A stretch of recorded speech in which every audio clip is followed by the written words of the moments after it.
Oh, I see. Okay. All right, thank you. Morning. Morning, Sam. Sam. Hello, Sam. How are you?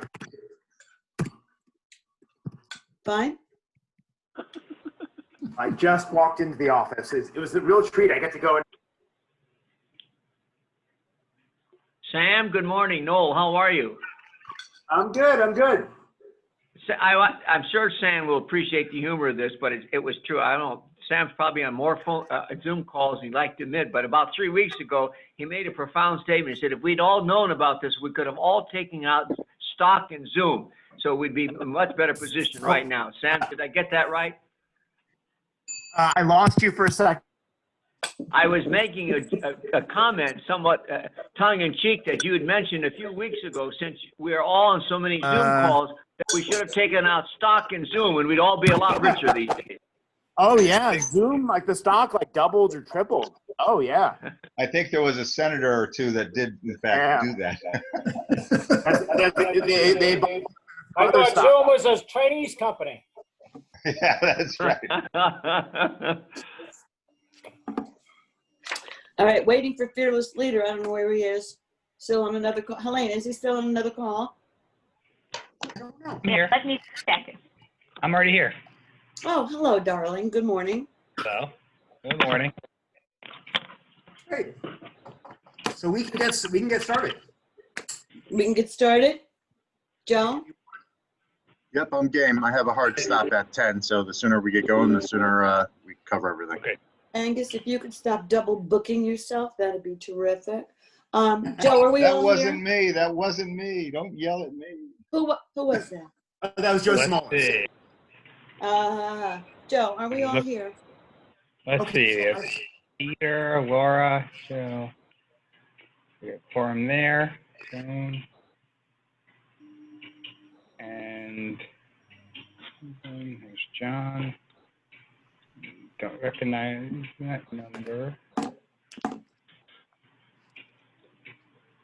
We have a quorum Okay, for both. okay.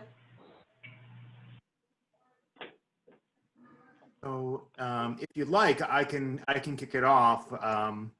You probably should do introductions. Good idea. So All right. this is because this is a joint meeting of Estuary Transit District and Middletown Transit District. Everyone knows me. I'm Sam Gold, Executive Director of RiverCog. And why don't we all take turns? Well, Where do you Joe, want to start? Joe? Joe? Yes, I'm here. Okay. Everyone knows Joe. Everyone knows Joe. I'm Leslie Strauss. I chair Ninetown Transit. Susan Tyler, I represent Lyme on Ninetown Transit. I'm John Forbes. I represent Olyme, and I'm the treasurer of Ninetown Transit. And Noel Bishop, First Selectman, Westford. You have Joe Simolis. Gary, Essex. Joe Simolis with the City of Middletown, Chair of Middletown Area Transit.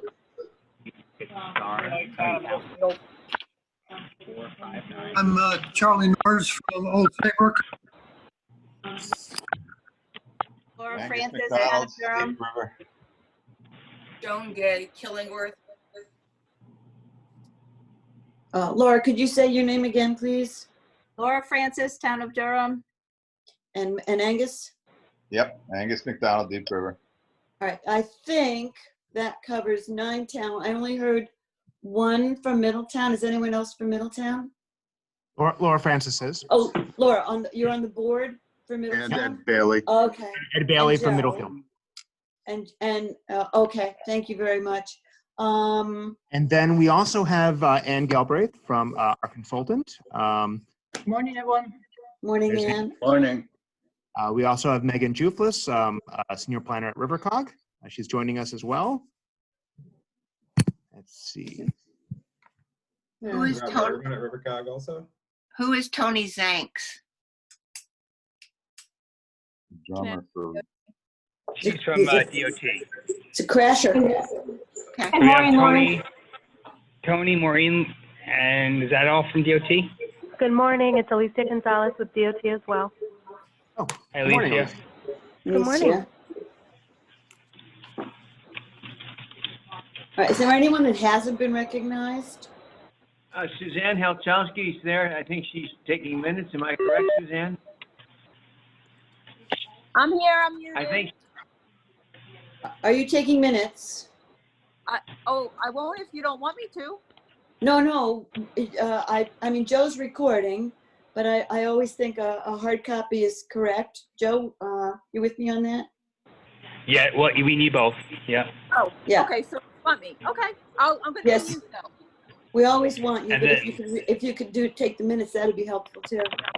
Okay. And then Thank you. from the staff side, we also, so you see Helena and Lisa, myself on the phone, and we also have, and those are estuary people, and Jared is the operations manager at Middletown. He's on as well. And who is Alicia Gonzalez? DOT. Hi, Alicia. I'm with DOT. Thank you. All right, so if that's everybody, welcome. Sam, before you get going, I would like us all to do the Pledge of Allegiance. If you could face your nearest flag or picture one in your mind.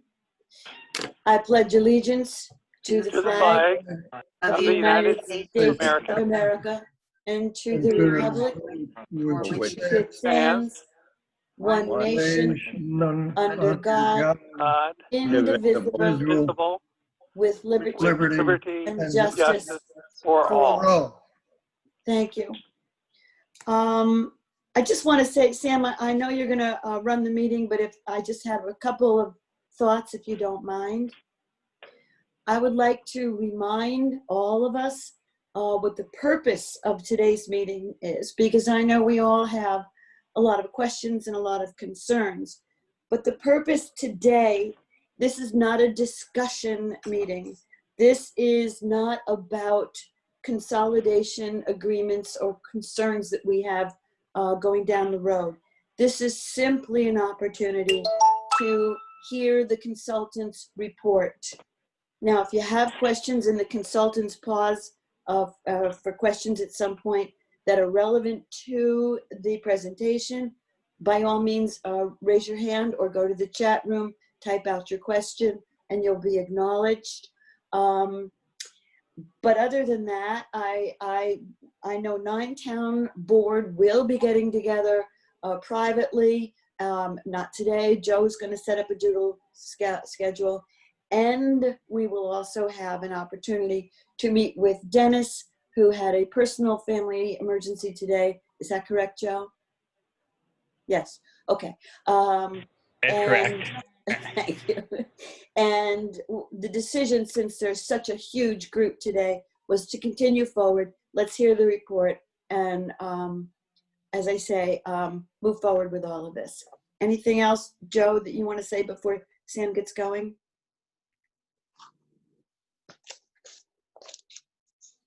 No, I think you covered it all. And as I said in the email to address all the questions that were raised, Dennis is scheduling to give me some dates for a meeting in the next 1 to 2 weeks so that we can start talking more specifics.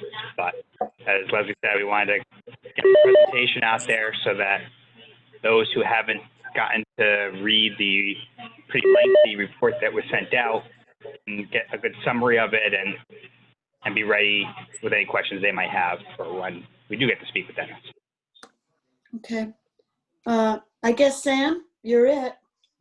Oh, I'll just very quickly introduce Anne. This project has been long in the making, and I want to thank you for all of your involvement and cooperation. And the steering committee has reviewed the draft report.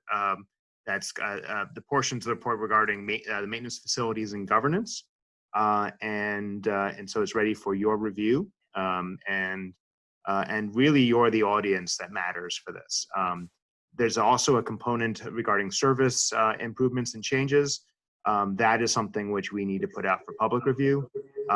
Generally, the public is less interested in the governance and maintenance of their vehicles. They just want their transit district to run. Service is something which we really can't move forward without public involvement. But the governance and maintenance and facilities of the future transit districts, that's really your domain. So that's the purpose of this meeting, to have Ann give a presentation, the overview of the draft report, and if we have some time to answer some questions, but we could do follow up at a later date as well. Why don't I kick it up to Ann, our project manager? Great. Good morning, everybody. Morning.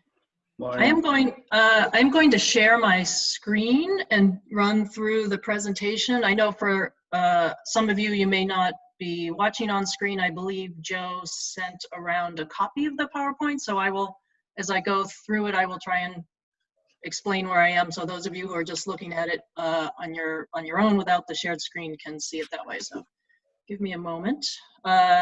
Joe, it says the host has disabled screen sharing.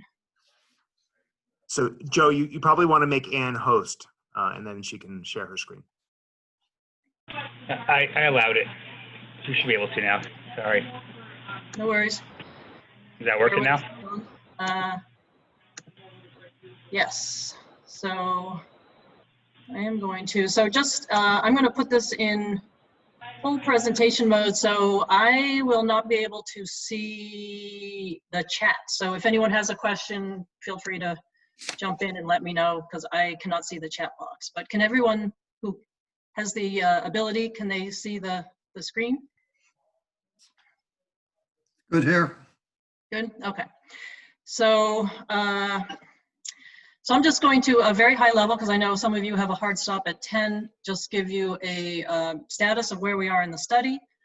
I am a very high level recap of the report, evaluation, and recommendations. And then I think the focus of the discussion really should be on, moving forward next steps. So the beginning towards implementation if you are all willing to have that discussion today. So here's the study schedule. You can see the green triangle. We are nearing the end. The study, as Sam said, started in around February of 2019. We, as you know, have provided you with the draft final report, and Joe has forwarded many of your comments to me, so thank you for those. We are collecting all those and we'll address them. So the two key remaining items, besides finalizing this final report, are the service improvements, the slate of service improvements that we would like to get public input on, need to be brought to the public in some way. And as you can imagine, that's challenging at this particular time. So we're trying to figure out how best to do that. And then we will prepare the slate of proposed service improvements. So the final documentation for the study will be a final version of the report, which you all have in your hands. And then there's this other report on service. This is the steering committee, Joe and Sam and DOT. Earlier in the winter, we were going to have just one report with the maintenance and governance and service opportunities all in one report. We decided at that time it was best to peel off service so that we can just compare the pros and cons of potential district integration on an apples to apples basis rather than apples to oranges.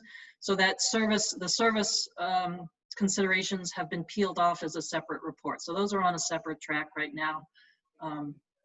But these will be the two documents that will complete the study. As Sam mentioned, we are about to post on the study website a number of potential service improvement concepts in both parts of the region, up in the Middletown area and along the shoreline. There is a survey that will prod riders into giving their opinion on some of what they think the priorities they would like to see are. So we definitely want that input before we finalize the service improvement report. We also hope to do some more robust public involvement. And as I said, that's an issue that remains to be figured out. So any questions on where we are in terms of the study? I have one question. Have we received a draft of the service improvement report? No, you have not. So we have, they will be on the website very soon. There will be a number of service concepts, alternative service concepts that will be posted on the website, and a survey. And we will be hoping to get riders to weigh in on that. I think there'll be some more outreach depending on how things go this summer in the world. And then we will put together a draft report. But we have a lot of the materials. A lot of the materials are going to be on the website, but there is no report at this point in time. Okay, thank you. Mm-hmm. So just to give a recap of the report, that the evaluation that was done and the recommendations. I think you all are familiar with this. We looked at 4 different scenarios. 2 of them considered proceeding with the Middletown and Ninetown operating as independent districts. 2 of the scenarios considered integration. The key differences between these 4 scenarios really were in the facilities and how different facilities would operate, and in staffing, how each district might, or the one district might be staffed up. So the recommendation was to move forward with scenario 3, which is integration and two different facilities. So the preferred scenario as on the table currently for discussion is that Middletown would merge into estuary. The combined district would be more appropriately staffed. Staffing levels would be increased. There would be no layoffs. There would be increased management and technical capacity across several different areas. There would be 2 new facilities. One would be in Middletown.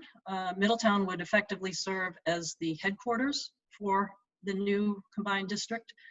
There would be a new, larger maintenance facility built to accommodate maintenance for the entire fleet. And then the Middletown complex would also be the center for transit operations in that area. There would be a second facility in the shoreline area, and that would be the center of operations for transit operations in the shoreline area. And just a very quick snapshot of what we see the benefits and cost. Clearly, one of the greatest benefits is the new facilities that would be delivered. Both would be LEED certified. That's an environmental program that's sort of, highly energy efficient buildings, which really any new facility built today is going for LEED certification, high energy efficiency. Perhaps even more importantly, both facilities would be designed to meet the Connecticut state statute that requires a certain percentage of transit vehicles to become low emission buses. That's a different bus technology, so these facilities would be ready to handle these new electric zero emission buses. We believe that by combining 2 smaller districts with relatively small budgets into one, that there would be greater financial stability over the long term to deal with the hiccups of everyday life that we are certainly experiencing right now. Part of that stability comes through the enhanced staff capacity. By eliminating some of the need to have redundant staffing, again, there'd be no layoffs, but we're eliminating the need to have redundant staffing at 2 neighboring agencies in the same region, 2 neighbors, that those redundancies can be put towards greater management capacity, some additional staff positions, some new capacity in terms of grants and procurement and human resources.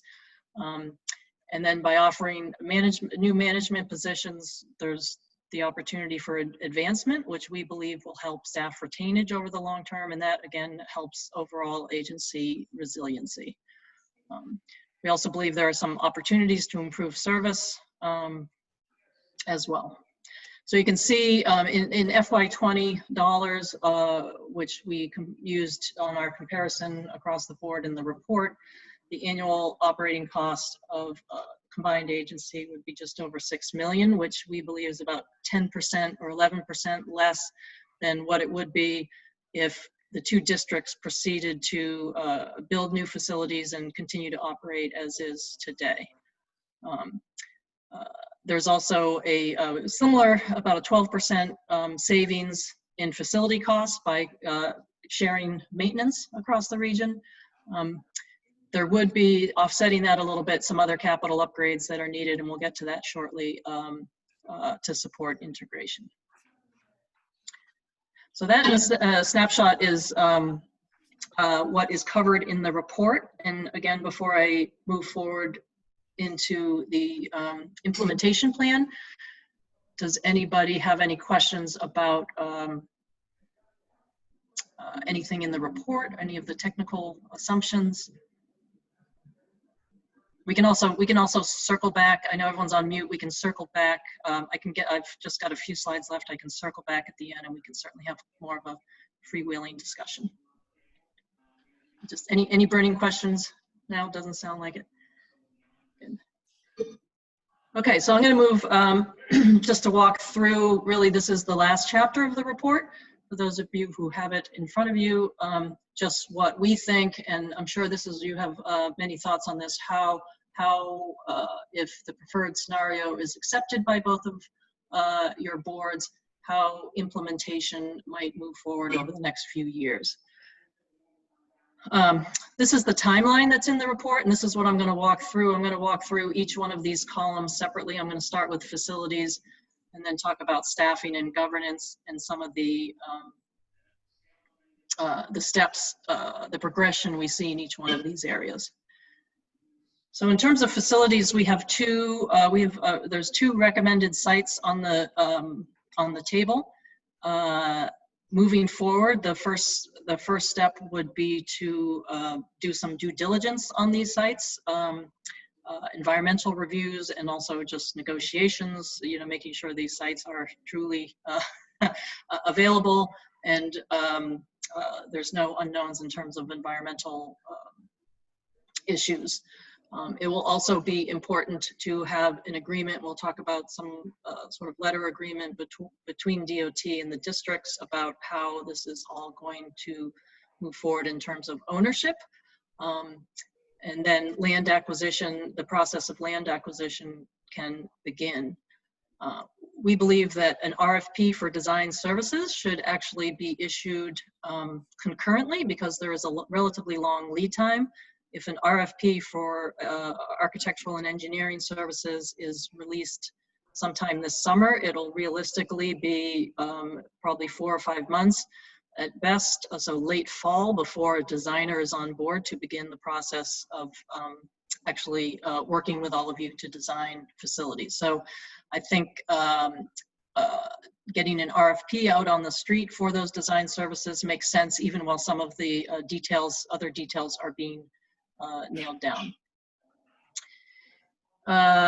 We also believe next year that it would be prudent to bring on a maintenance manager. This is part of the long-term plan to provide better oversight of the maintenance program, a needed position in any event, but to bring that person on early to take the lead in terms of coordinating and overseeing facility design from the perspective of both districts.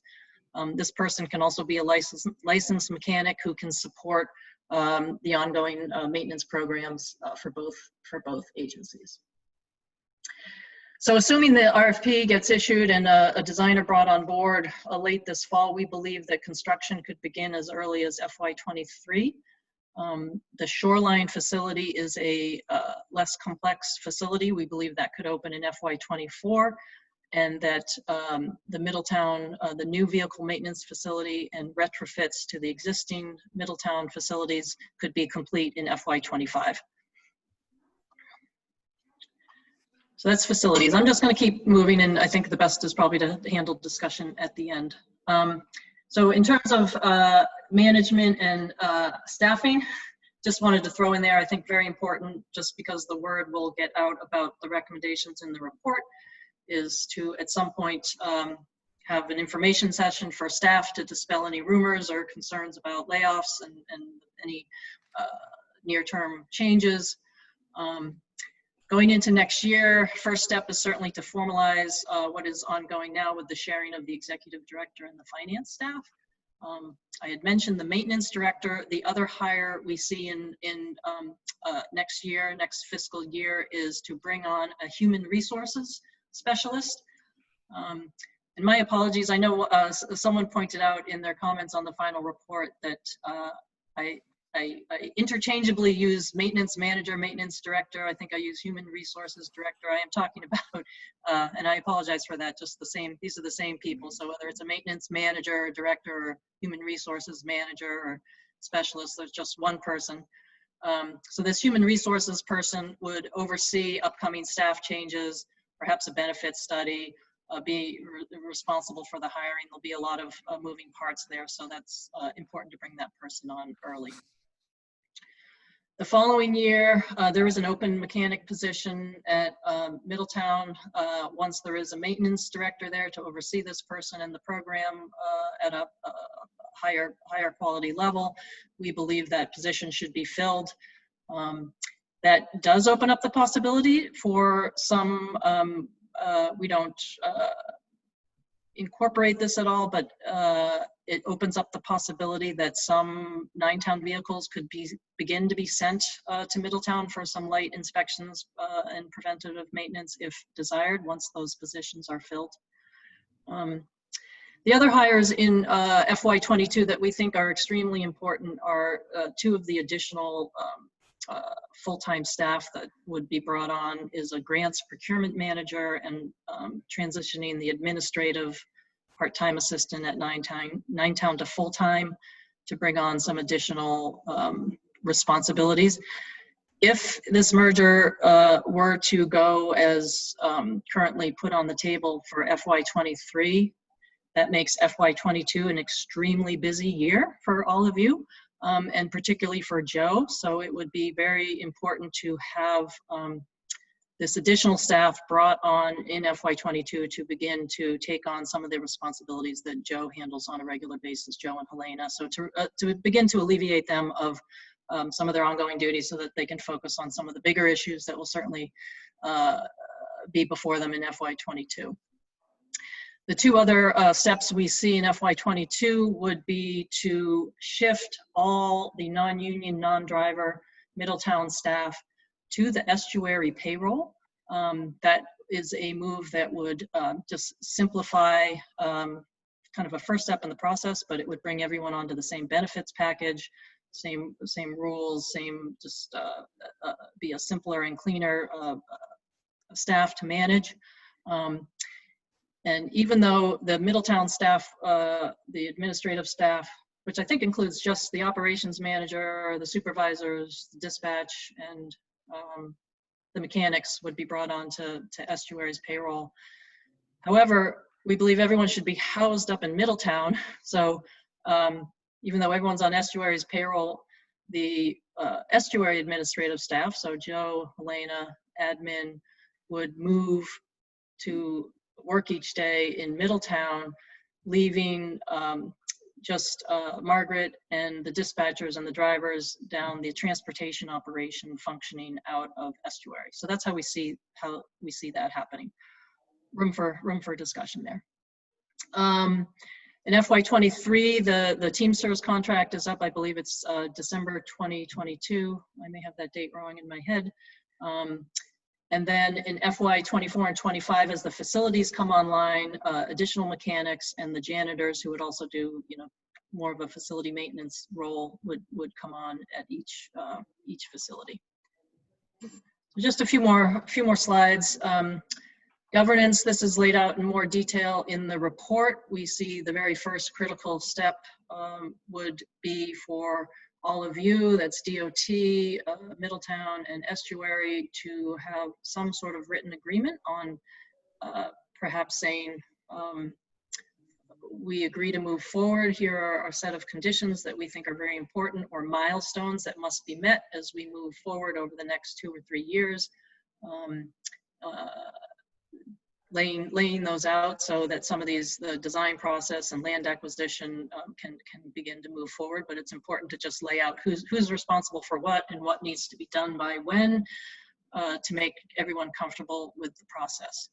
There is the outstanding debt that is on the balance sheet for Middletown that needs resolution in some manner, I think, to make particularly the Estuary Board comfortable. There, in the next 2 slides, we'll cover, funding, increased funding, both in terms of operations and capital needs that will need to be addressed. So the suggestion is that all of you perhaps form a joint board subcommittee to take the lead on these negotiations over the next couple of years. That is just a suggestion. Another suggestion that we had in the report is a good first step might be to meet with the Wyndham stores area folks who are on the tail end of a different but different structure that was with Yukon Husky Transportation Network, but they are on the final steps of moving towards a merger, and there might be worth doing a Zoom call with some of them just to hear their thoughts on the process and lessons learned there.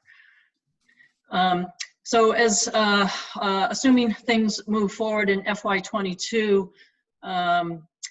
if there is a joint board subcommittee, it would make sense for kind of to put out some feelers to see if any other of the communities, perhaps Madison, Portland, East Hampton, some of the other communities that have been contributing to service might be interested in joining a larger regional district. It'll be important to get a sense of that as this committee begins to address bylaws, to look at what municipal contribution levels might be, that how things might change. You need to know who's in and who's out so that you can begin to make some of those decisions. As envisioned, we see the 3 Middletown members voting to join Estuary. It is possible for towns to be part of 2 districts, so we foresee those 3 communities voting to join Estuary. Estuary would then be asked to vote to accept them. Believe the Middletown district would probably remain in place for another year, probably through FY24 before voting to disband, just to kind of clear the books and such. But that is the process we see moving towards FY23 integration. The report also outlines a number of kind of near-term steps needed over the next 2 years to support all those efforts. We talked about some of the real estate steps and the environmental steps. You both, I guess coincidentally, I don't know if it's coincidentally, use the same auditor, and we'll have independent audits done at the end of FY20. And I think you've already discussed, some of you have preparing a joint audit statement, having them prepare a joint audit statement next year. A human resources study in terms of benefits would certainly be in order. A public relations, this is tied somewhat to rebranding, but it's really the important thing is to get the word out in the public, the positive message that this is this step is not being taken because of any wrongdoing. No one's going bankrupt. It is, it's a good thing, getting the message out, and then doing some marketing so that people understand what's coming, you know, and hey, this is how, you know, this is what's going to change, this is what is not going to change. So it'll be very important to do that as time ticks down towards the actual merger point. We also believe there'll be legal support needed for a variety of things, just in terms of overall integration as well as labor negotiation. So two more slides.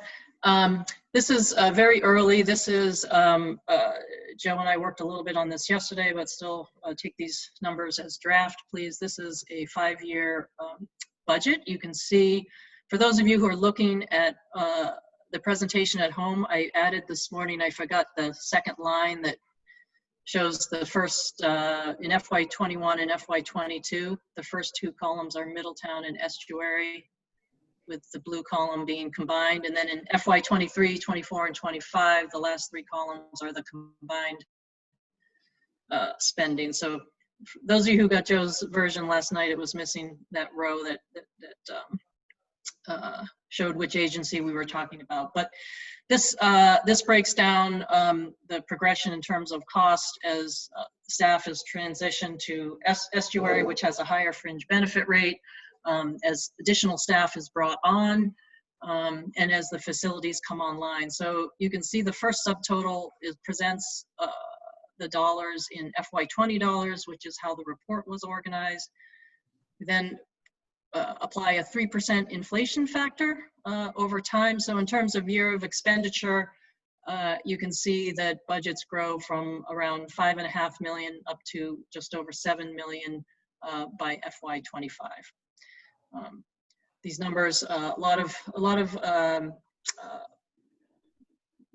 this is largely order of magnitude, but I think the important point here is that, you know, even though we believe integration was going to be a cost savings over what was planned, that they're still bringing on these facilities is going to increase the budgets overall. So that's the key takeaway here.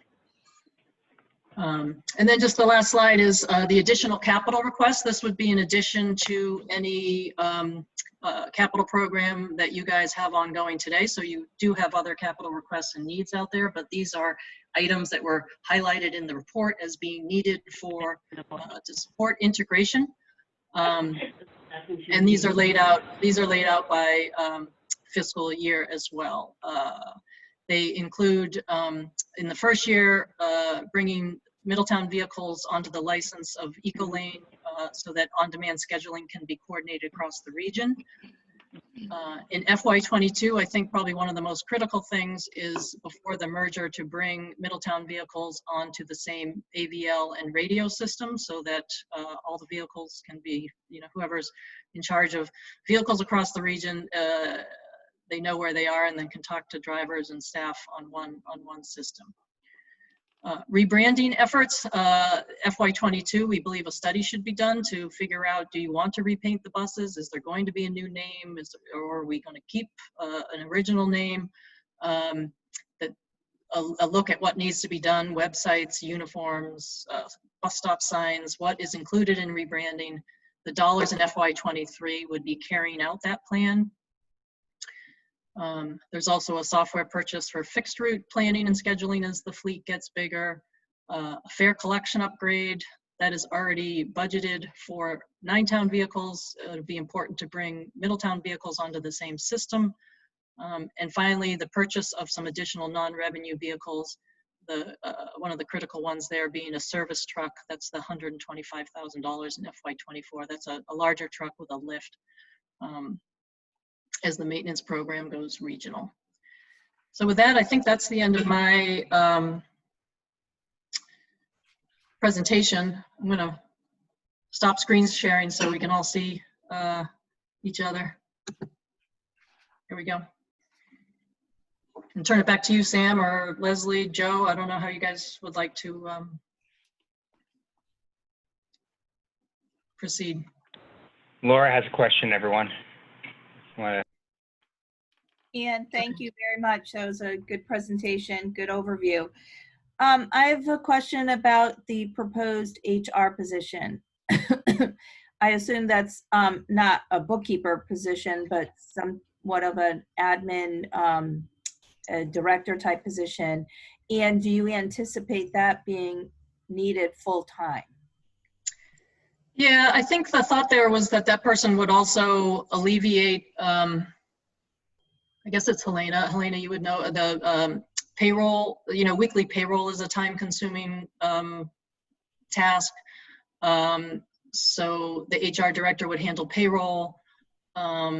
I do believe that should be a full-time position. They can take on some other responsibilities, some other administrative responsibilities, but there's a whole slew of when an employer reaches the milestone of 50 employees, there's a whole slew of federal employment laws and regulations that kick in. So it becomes a little more complicated. So I do believe that's a full-time position. All right, thank you. No, Bishop, I have a question. Can you hear me? Yes, I can. Okay, you mentioned earlier in your presentation that there is some debt that you folks have. My question is, what is that debt and when was your last audit done? That's Middletown.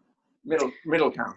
Yeah, I can answer, and Joe, feel free to jump in, Joe Simolis, but the last audit was done just at the same time as yours. I think it was finalized just a few months back, and December. Unrestricted cash reserves are positive and on the upswing, but there is a roughly $900,000 outstanding liability to the state of Connecticut.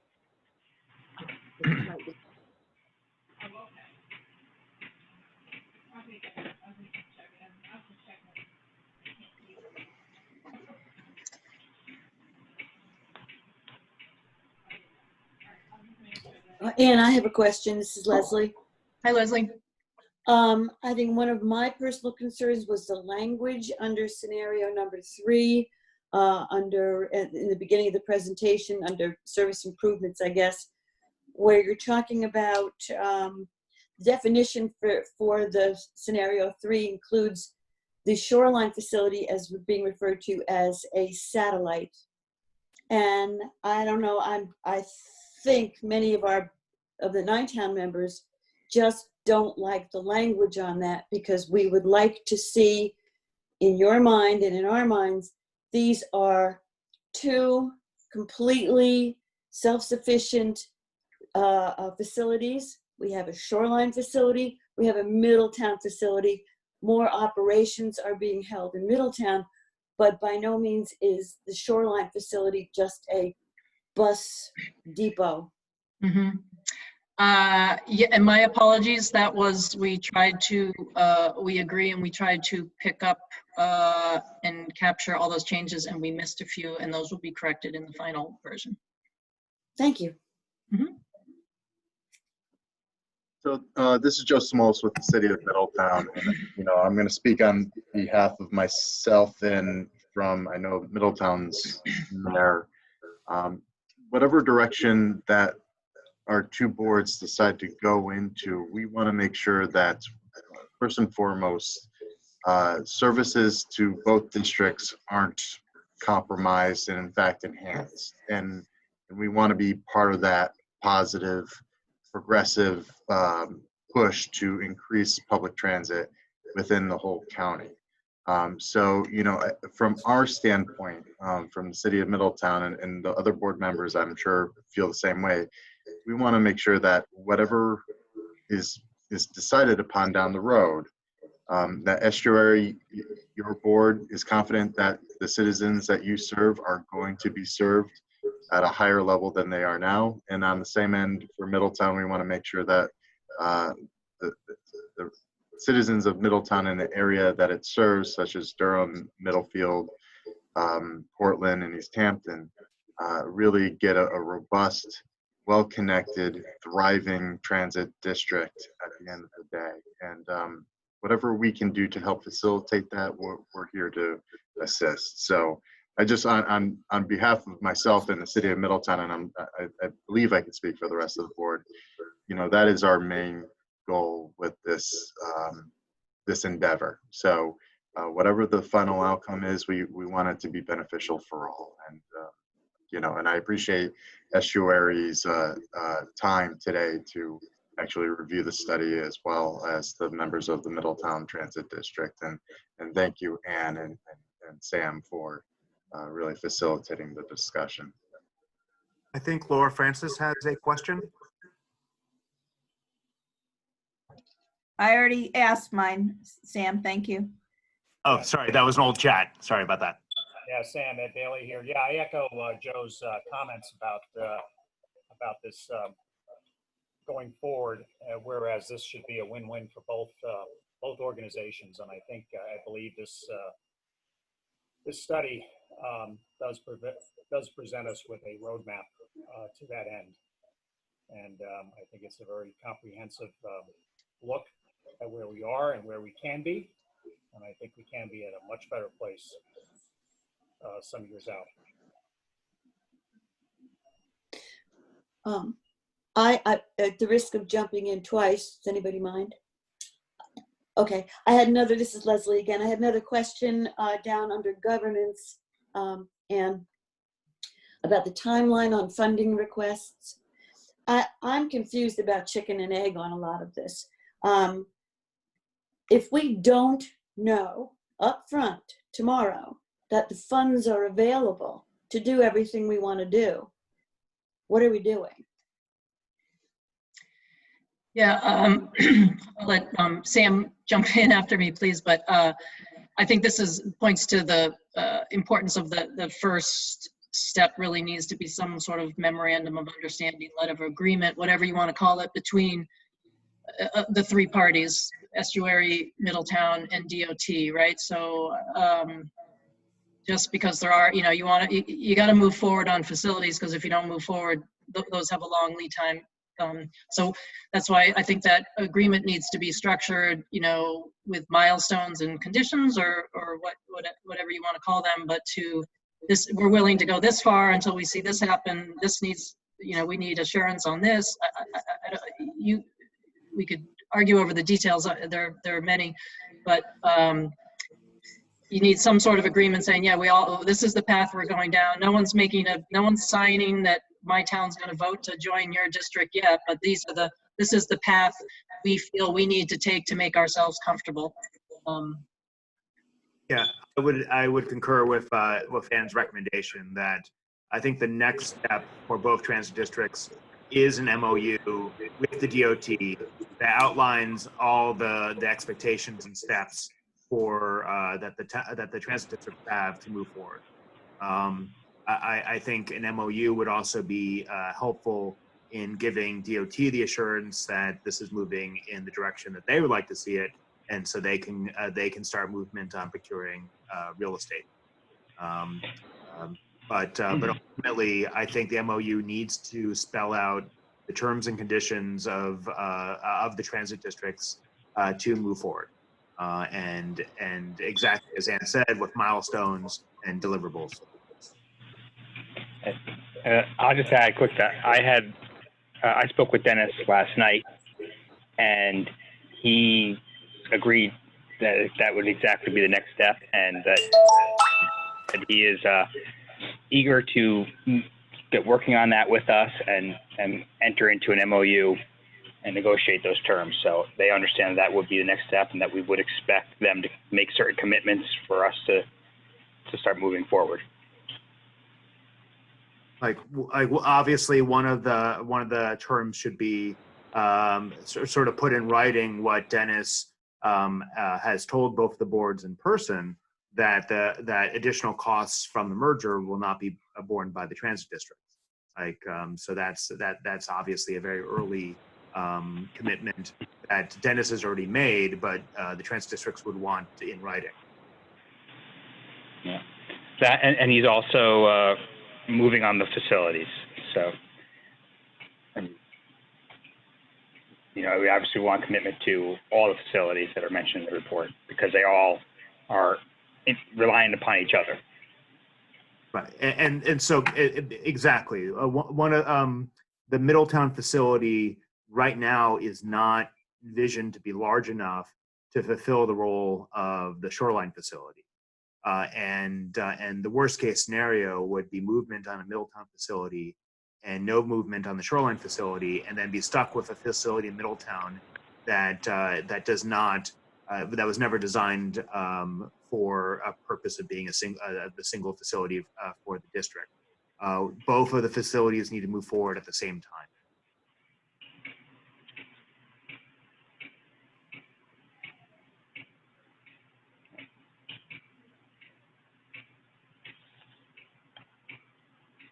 We have about 12 minutes before 10.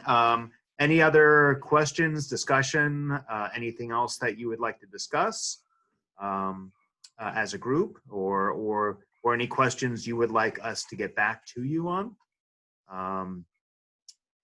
I do know, actually, like, I don't know if DOT has anything that they would like to add.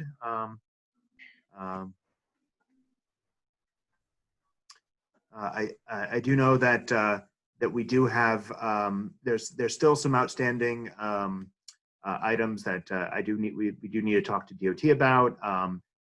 The one item in particular is getting a labor attorney on board to give some legal advice regarding how to proceed. There was some legal review done as part of this project, but there has been no labor attorneys have been involved. So that's something which I think both districts will want before proceeding on anything, to have appropriate labor attorney advice. The report does outline the different scenarios that could transpire with regard to labor, but still that's not the same as getting the advice of a labor attorney. Sam? Yes. Could I just make one? This is John Forbes. Sure, go ahead. In terms of the capital, why did you not include the capital for the estimated capital for the facilities? Do you mean, John, on my last slide? Well, yes. I mean, yeah, because it would seem to me that those numbers are important to get a robust picture of what you're talking about. No, so that slide was for additional capital, but beyond the facilities. But there's no capital mentioned. Right, but so there's the 29 million for the actual facilities. That's you're right, John. Yeah. That should have been in there. Okay. You're always right. I have a question for Sam. This is Susan Tyler. With regard to the labor attorney, is it your intention that that would be an employee of DOT or a non-state attorney? Oh no, this would be, yeah, Joe, you can answer. Yeah. Yeah, so actually Middletown and Estuary have the same labor attorney. So that she's already very familiar with both of our organizations, our policies. Middletown's union, she negotiated their union agreement. So we got the pricing for her, and that's what we're asking DOT to pay for, is for our labor attorney, our joint shared labor attorney that we have, to have her do this report to the board and this initial one is really just to kind of lay out the considerations we need to be keeping in mind. And then we're going to need more as we go forward, but we want to at least initially have it laid out. What are all the things we need to be considering? Okay, as we lay out our plan.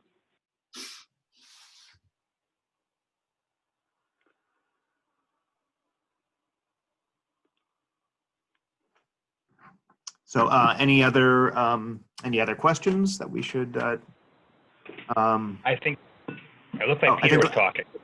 It looks like Peter. If you were talking, Peter, you were muted. So unmute yourself, and then I think Leslie also wants to comment. Yeah, but Peter should unmute. Go ahead, Peter. You push the little button. Yeah, the little microphone button. Nope. Down on the bottom left, very bottom left, Peter. Yeah, bottom left, there's a little microphone thing. You have to click on it to unmute. Never mind. Okay. If you find your button, just raise your hand again. Or if you want to type in the chat, we could read it. Oh, yeah, type in the chat. So there's a chat. No, Peter, go ahead, Peter. We can hear you now, Peter. Oh, okay.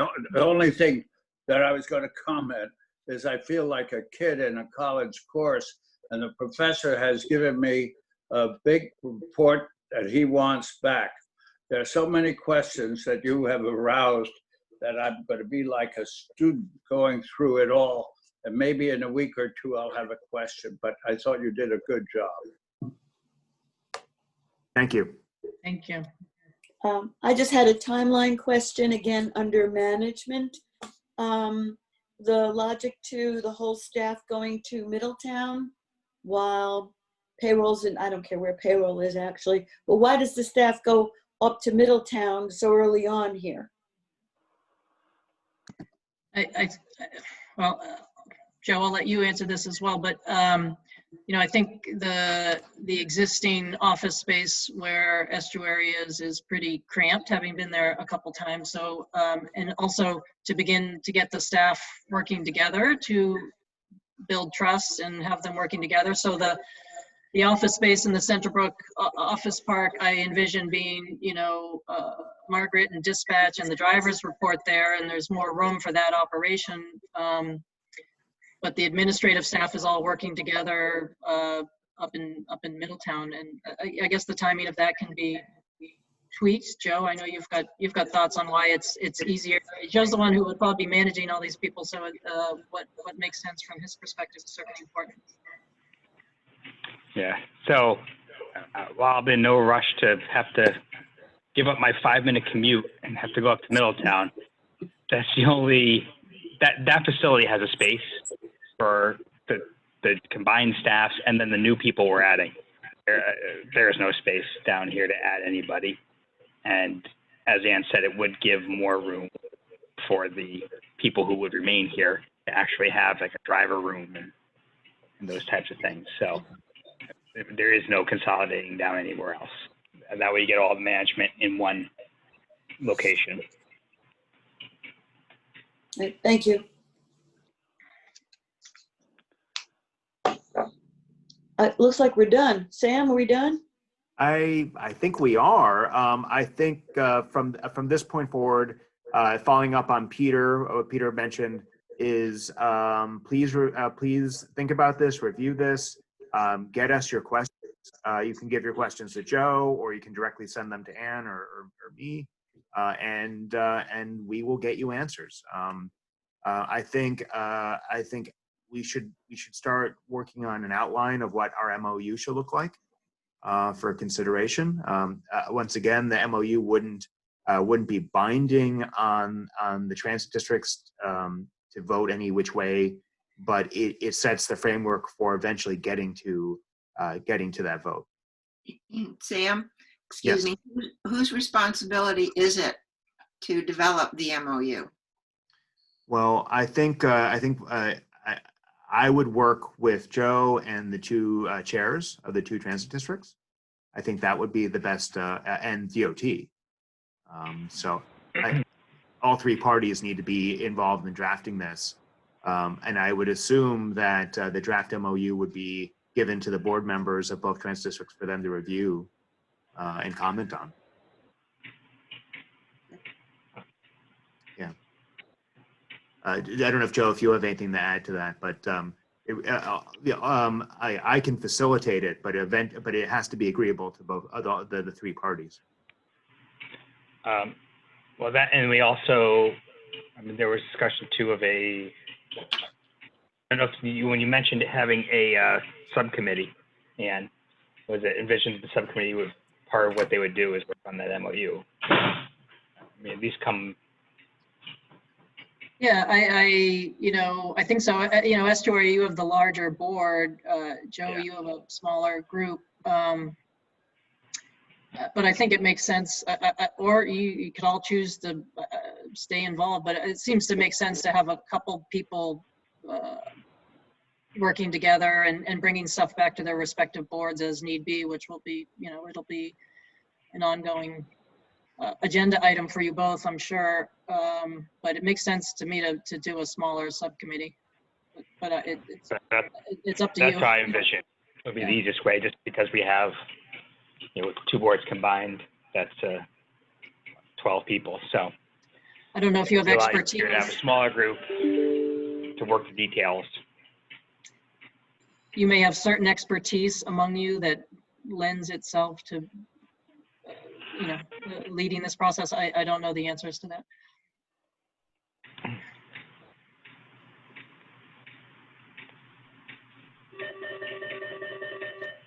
Can I add one? Maybe just one, if you did have a subcommittee, you set up quarterly or by, every 6 months or something. So the subcommittee could meet, and then you do a joint meeting like this either as needed or on regular.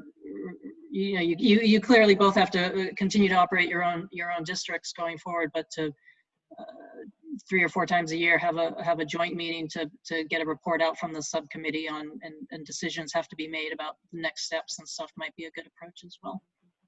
This is Joe Samolis. I actually need to take off, unfortunately, but may I suggest that maybe Joe, you work with Sam, and maybe Leslie and I can sit down in the coming weeks to kind of talk about putting together this subcommittee as we look at drafting this MOU. I think that's a great idea. Just if you could both give me your availabilities, I'll coordinate that. Well, I got to take off, so thank you very much, and thank you, Sam. Thank you, everyone from the Middletown Board as well as Estuary for being here today. So thank you very much. Nice Thank to you, Joe. Thanks, Bye, Joe. Joe. Well, should we consider adjourning?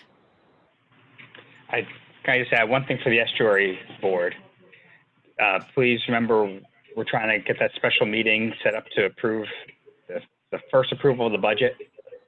And I still only have 4 responses on the doodle poll. So if you could give me your availability so we could set that, and then expect a doodle poll later today when I get Dennis's availability.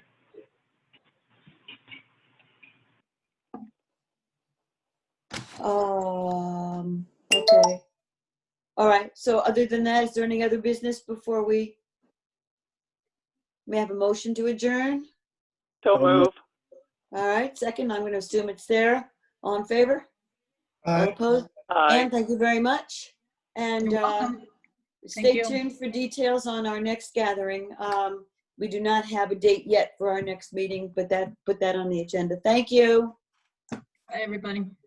Aye. Thank you, everyone.